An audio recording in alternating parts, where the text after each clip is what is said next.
¿De dónde viene la tradición del carrulín el 1 de agosto, David?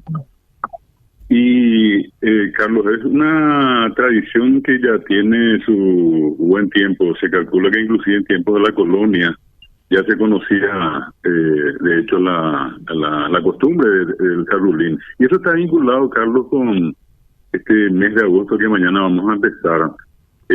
Hay una creencia, forma parte de esa tradición o de esa serie de tradiciones que tenemos en nuestro país, donde se dice que por las circunstancias del mes, mes frío, complicado, dice que la sangre baja, digamos, en su nivel, en su calidad, y que esa es la razón por la que debemos fortalecer. De hecho, hay un ñenga que dice agosto, vacapirú, a tuyaja, mainui, ererajaja. Claro, Agosto es el mes que se lleva a las vacas flacas y a los ancianos.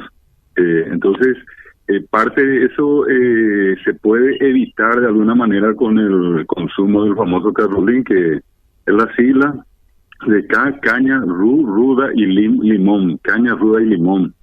Y con eso uno puede hacer frente a este tedioso mes que vamos a empezar de acuerdo a la tradición, que también contiene una fecha muy particular, Carlos. El primer lunes, históricamente, por una cuestión de origen cristiano-católico, se dice que el primer lunes de agosto Caín mató a Abel. Entonces, durante mucho tiempo aquí en nuestro país, yo te aseguro que gente que tiene más edad va a recordar inclusive que los lunes la gente no salía simplemente para evitar cualquier posibilidad de tener algún accidente y un accidente fatal. Es decir, todo eso está vinculado a agosto, y entonces la gente encontró la manera de hacerle frente a eso con el carrulín, caña, ruda y limón, y lo otro consumiendo en el mate. Hoy se dice 7, pero originalmente inclusive eran 2 nada más. Las hierbas, está el famoso penó, es la ortiga, que tiene un efecto poderoso, dice la gente, sobre la sangre, renueva la sangre, refresca la sangre. Y con eso, algo que es bastante peligroso, que hoy se sabe, pero que, repito, en algunos lugares se sigue haciendo, el consumo del famoso, de la flor del agosto postí. En realidad la gente dice máximo 2 o 3 pétalos de esa flor que abunda, va a empezar a abundar en esta época en nuestro país. Entonces, con eso la gente enfrenta a agosto, Carlos, y particularmente con el carrulín, que hoy en día ya asumió una modalidad diferente. Pasó a ser inclusive un producto que ya se puede procesar con marca, ya envasado. Uno ya puede conseguir hoy en un estuche. Son varias las empresas que se dedican a esas, y bueno, inclusive el delivery ya forma parte del nuevo carrulín, Carlos. Allá la gente va a pedir y alguien le va a acercar por delivery. Esa cuestión que dijiste de la flor que puede ser peligrosa, explícanos. El agosto potí es la florecilla esta que suele llenar las campiñas tradicional de este tiempo, y que está constatado, probado, ¿verdad?, por la gente especialista en cuestiones químicas, farmacéuticas, que tiene una carga tóxica, y que lo máximo es 1 o 2 pétalos, digo, no la flor, me estoy refiriendo a una parte de la flor que son los pétalos, ¿verdad? Y solamente hasta 2 o 3 dicen. Pero que inclusive de ser posible hay que evitar. Sin embargo, está tan arraigado en la tradición que la gente, de hecho, en muchísimos lugares te aseguro que mañana va a consumir en el mate, con el otro que te dije, que es el penó. Y mencionabas también la creencia de que el primer lunes de agosto Caín mató a Abel. Sí, el día asiago, el lunes asiago. Y dentro de las tradiciones, eso está en esa conciencia colectiva oral, que es tan fuerte en el Paraguay.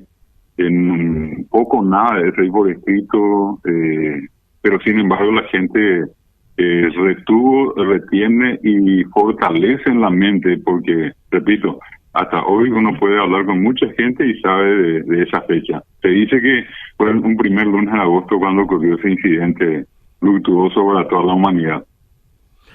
Y por otro lado, se robaron unos gallos, el lunes se recuperaron y aquí surgió el tema de la riña de gallos. ¿Qué origen tiene eso?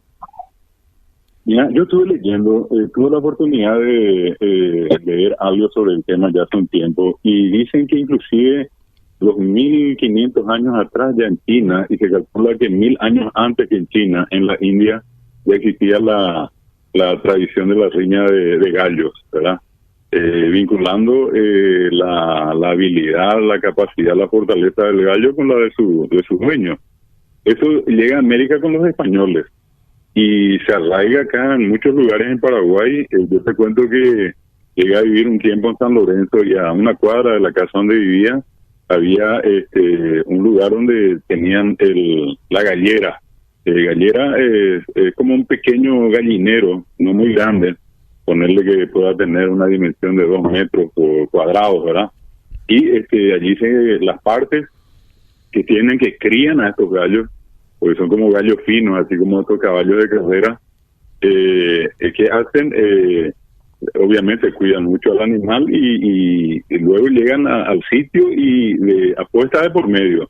Estamos hablando de una buena suma de dinero, ¿verdad? Que se apuesta entonces para que, de acuerdo al ganador, porque obviamente son 2 los gallos que van a participar, uno pierde y obviamente el otro gana y gana la apuesta. Y eso se hace de una manera frecuente y en un día inclusive uno puede apostar varias veces porque son varias las riñas, los enfrentamientos entre gallos. Te cuento que inclusive en algunos casos, con acuerdo de las partes, al espolón natural, al espolón es la uña grande que tiene el gallo en el talón, algunos le ponían inclusive una especie de recubierta o una especie de espolón de plástico, ya está de metal, y eso hacía obviamente que la riña sea feroz, sanguinaria. Otra cosa que me llamó la atención de esto es que en algunos lugares se considera un deporte y obviamente en otras partes es un atentado contra los animales. Son dos perspectivas, ¿verdad? En estos lugares donde frecuente la cuestión no pasa de ser un deporte y es un animal que puede vivir o morir, ¿verdad?